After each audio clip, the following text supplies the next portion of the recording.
We have a fiduciary responsibility to the future generation of Plaza Nation. That's why we've signed this declaration.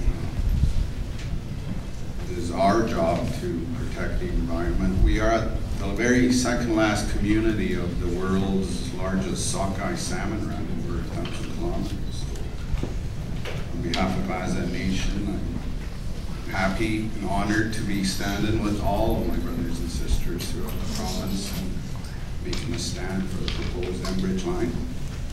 Thank you, everyone.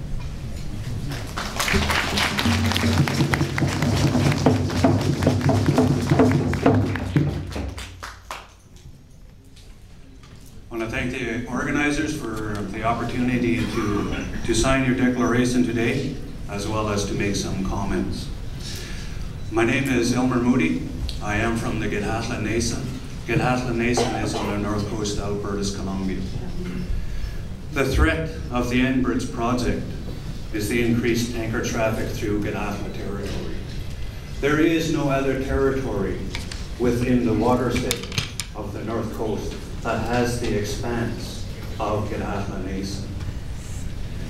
Our structures, our processes, our inherent right to self-government. Githatla Nation maintains traditional governing structure.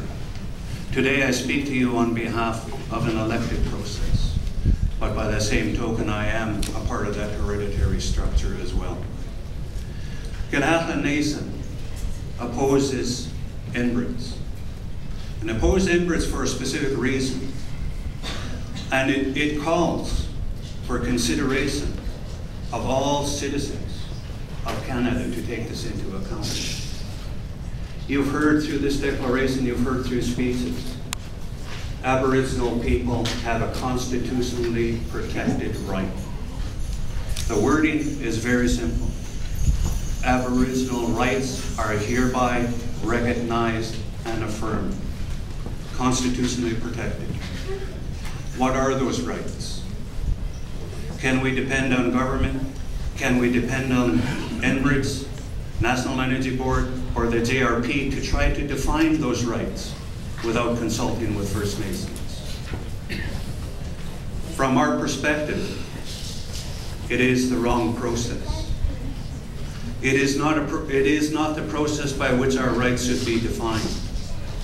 Those rights need to be defined in dialogue with First Nations.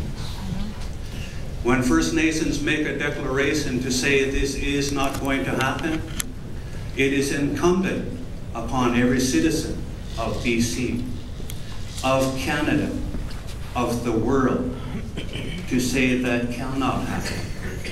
Because what we're talking about is a constitutional infringement. And if we allow that constitutional infringement, or the rationalization of that constitutional infringement, as for the good of the common, or socio-economic concerns, if that's our justification, if that's the government's justification, if that's Enbridge's justification, we have to seriously question what type of a society are we a part of. We have to ask that question.